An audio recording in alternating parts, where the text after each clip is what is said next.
दोस्तों आज हम बात करने वाले हैं सुप्रीम कोर्ट के एक ऐसे आदेश के बारे में जिससे पूरे देश में चिंता और हलचल का विषय बन गया है। तो चलिए शुरू करते हैं। तो हम बात कर रहे हैं अरावली के बारे में कि अरावली क्या है, क्यों अवैध खनन हो रहा है और सबसे महत्वपूर्ण बात कि शायद इसके बारे में अभी तक देश के प्रधानमंत्री को पता ही नहीं है।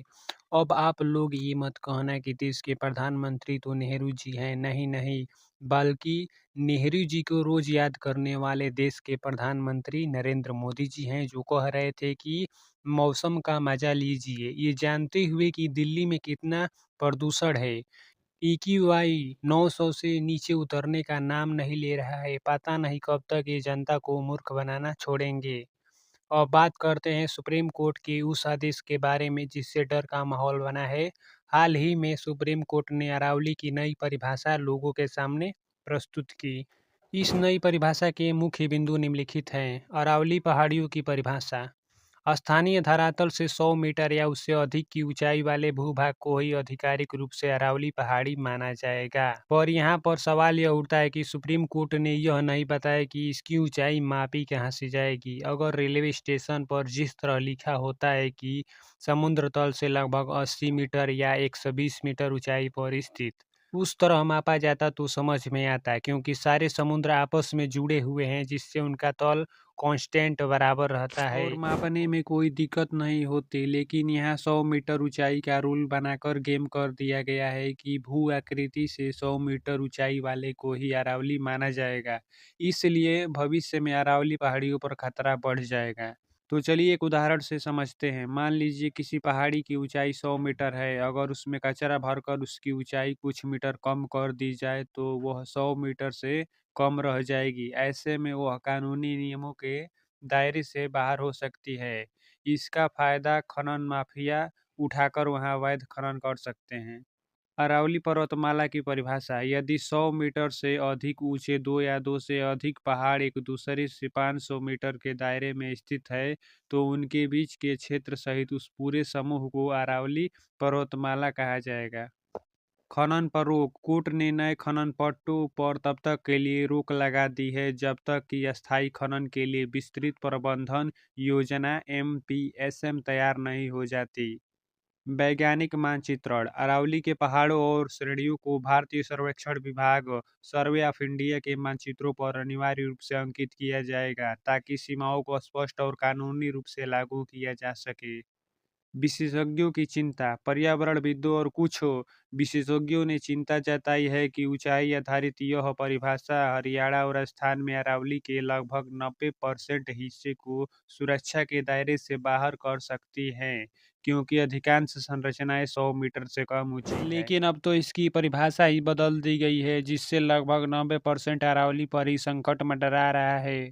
पता नहीं सुप्रीम कोर्ट ने क्या सोचकर ऐसा फैसला लिया है जिससे देश के लोगों में गुस्सा आ रहा है कि ये कैसे हो सकता है।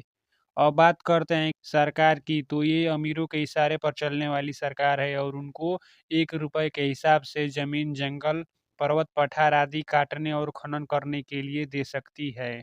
इससे पूरे देश में हलचल मच गई है कि कहीं मोदी सरकार ने अडानी को माइनिंग करने के लिए दे रही है। जैसा कि आप जानते हैं, हसदेव जंगल को लोगों के विरोध करने के बावजूद काटा जा रहा है और काटने वाला और कोई नहीं बल्कि अडानी ग्रुप है। और अडानी ने कई सीमेंट बनाने वाली कंपनियों को भी खरीदा है और अब सीमेंट बनाना है तो पहाड़ भी तो चाहिए। अडानी ने अपने मित्र मोदी जी को फोन लगाया और कहा, आप मुझे गुजरात के पहाड़ पर खनन करने की परमिशन दे दो और मैं तो चुनाव के समय चंदा देता ही हूँ। मोदी जी मान गए और कहे, ठीक है, आप मौसम का मजा लीजिए। और कुछ इस तरह गुजरात के पहाड़ दिन प्रतिदिन खत्म हो गए और अब नंबर अरावली के पहाड़ों पर है। भाई कहने का मतलब है कि इनको पर्यावरण की कोई चिंता नहीं है, न दिल्ली के, न राजस्थान के, न हरियाणा के, न उत्तराखंड के, न उत्तर प्रदेश की, क्योंकि इन सभी राज्यों में इनकी सरकार है फिर भी अवैध खनन चालू है। राजस्थान में अरावली पहाड़ी पर अवैध रूप से खनन चालू है और ये और कोई नहीं, पार्टी के खनन माफिया है।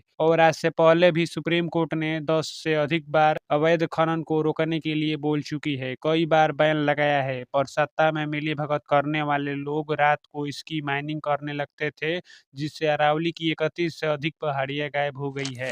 ये रहे अरावली पर्वत श्रृंखला की पहाड़ियों के कटने के संबंध में निम्नलिखित महत्वपूर्ण आंकड़े और तथ्य उपलब्ध हैं। गायब हुई पहाड़ियां। वर्ष 2018 में सुप्रीम कोर्ट द्वारा नियुक्त एक केंद्रीय अधिकार प्राप्त समिति सीईसी की रिपोर्ट के अनुसार राजस्थान में अरावली की 128 में से 31 पहाड़ियां अवैध खनन के कारण पूरी तरह से गायब हो चुकी हैं। क्षेत्रफल में कमी। 1975 से 2019 के बीच अरावली के पहाड़ी क्षेत्र में लगभग 7.6%, 5,772.7 वर्ग किलोमीटर की कमी आई है। रिपोर्ट के अनुसार यदि खनन इसी तरह जारी रहा तो 2059 तक कुल 22% नुकसान होने की संभावना है। हाल ही में सुप्रीम कोर्ट ने अरावली पहाड़ियों की एक नई परिभाषा स्वीकार की। इसके तहत केवल 100 मीटर से अधिक ऊंचाई वाली भू आकृतियों को ही कानूनी रूप से अरावली पहाड़ी माना जाएगा। जबकि भारतीय वन सर्वेक्षण एफएसआई के अनुसार राजस्थान की 12,081 पहाड़ियों में से केवल 1,048 लगभग 8.7% ही 100 मीटर से ऊंची है, जिस पर पर्यावरणविदों ने चेतावनी दी है कि इस नई परिभाषा से अरावली की 90% से अधिक पहाड़ियां कानूनी सुरक्षा खो सकती हैं, जिससे उनके खनन के लिए कटने का खतरा बढ़ गया है। जिस पर सरकार का स्पष्टीकरण यह है कि केंद्रीय पर्यावरण मंत्री ने 22 दिसंबर 2025 को स्पष्ट किया कि नई परिभाषा केवल खनन उद्देश्यों के लिए है और वर्तमान में अरावली के कुल क्षेत्रफल का केवल 0.19% हिस्सा ही खनन के लिए खुला है। आज से पहले मुझे ये नहीं पता था कि हमारे देश में पर्यावरण मंत्री भी हैं, जिनका नाम भूपेंद्र यादव है, जिनका काम केवल सोना है। इनका पॉल्यूशन से कोई मतलब नहीं होता है। और मैं सरकार से पूछना चाहता हूँ कि अरावली किसी के बाप की नहीं जो इस तरह मेली भगत कर खनन कर रहे हो और आपके विधायक सांसद को इसके बारे में पता ही ना हो। इसमें साफ साफ दिखता है कि आपका मतलब क्या है। और मोदी जी इथोपिया में जाकर एक पेड़ माँ के नाम लगा रहे हैं और यहाँ भारत में जंगल पर्वत पठार साफ किए जा रहे हैं। लगता है जैसे यह बात मोदी जी को पता ही ना हो। शायद इसमें भी नेहरू जी का हाथ हो। अरे कब तक जनता को मूर्ख बनाओगे। तो चलिए अब समझते हैं कि क्या है अरावली और क्यों यह हमारे लिए महत्वपूर्ण है। अरावली हिल्स भारत के पश्चिमी हिस्से में खासकर राजस्थान में स्थित है। इसे अड्डा वाला पर्वत भी कहा जाता है। ये पर्वत श्रृंखला भारत की सबसे पुरानी पर्वत श्रृंखला है और 4500 मिलियन साल पहले यानी प्री कैम्बियन युग में बनी थी। अरावली पर्वत राजस्थान को उत्तर और दक्षिण दो हिस्सों में बांटता है। अरावली पर्वतमाला की सबसे ऊंची चोटी गुरु शिखर है जो माउंट आबू सिरोही में स्थित है। इसका ऊंचाई लगभग 1722 मीटर या 1727 मीटर है। अरावली के आसपास की जगहों में सदियों से भील जनजाति के लोग रहते आए हैं। अरावली पर्वत राजस्थान की भौगोलिक संरचना में काफी महत्वपूर्ण है क्योंकि यह प्राचीन काल में गोंडवाना लैंड का हिस्सा था। अरावली पर्वतमाला उत्तर पूरब से दक्षिण पश्चिम दिशा में फैली हुई है। इसकी कुल लंबाई लगभग 800 किलोमीटर है। अरावली पर्वतमाला का विस्तार।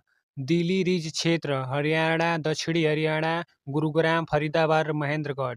राजस्थान सबसे अधिक विस्तार यही है। उदयपुर, अजमेर, अलवर, सिरोही आदि क्षेत्र। गुजरात पर्वतमाला का दक्षिणी भाग। अरावली पर्वतमाला भारत की सबसे प्राचीन पर्वतमालाओं में से एक है और इसका महत्व कई कारणों से है। अरावली पहाड़ियाँ दिल्ली और एनसीआर के लिए बहुत जरूरी हैं। इन्हें दिल्ली का ग्रीन लंग्स या प्राकृतिक सुरक्षा कवच कहा जाता है। ये अरावली पहाड़ियाँ ही है जो थार रेगिस्तान से आने वाली गर्म हवाएं और रेतीली आंधियाँ तूफान और थार के मरुस्थल को आगे बढ़ने से रोकती है। और अगर अरावली न होती तो दिल्ली एनसीआर तक रेगिस्तान फैल जाता और पूरा दिल्ली एनसीआर बर्बाद हो जाता। अरावली के ढलान वाली पहाड़ियों में धूल, स्मोग, प्रदूषण आदि को सोखती है जिससे सर्दियों में दिल्ली की जहरीली हवा को कम करती है। ये दिल्ली एनसीआर के लिए हवा का फिल्टर जैसा काम करती है। पानी बचाती है। बारिश का पानी अरावली की चट्टानों में रिसता है और भूजल ग्राउंड वाटर बढ़ाता है। अरावली से कई नदियाँ और जल स्रोत निकलते हैं जैसे Luni, Sabarmati, Banas. Aravalli ground water recharge में मदद करती है और अरावली के कारण ही दिल्ली, गुरुग्राम, फरीदाबाद जैसे शहरों को पीने का पानी इन्हीं से मिलता है। तापमान कंट्रोल करती है। गर्मी में ठंडक देती है और मौसम को संतुलित रखती है। ये जंगल और पहाड़ियाँ कार्बन सोखती है और मौसम को ठीक रखने में मदद करती है। जानवरों और पेड़ पौधों का घर। अरावली में तेंदुए, मोर, पक्षी, तितलियां जैसे ढेर जीव जंतु रहते हैं। ये जैव विविधता बायोडायवर्सिटी बचाती है। संक्षेप में कहे तो अरावली न बची तो दिल्ली की हवा और खराब होगी, पानी कम हो जाएगा, गर्मी बढ़ेगी और रेगिस्तान फैल जाएगा।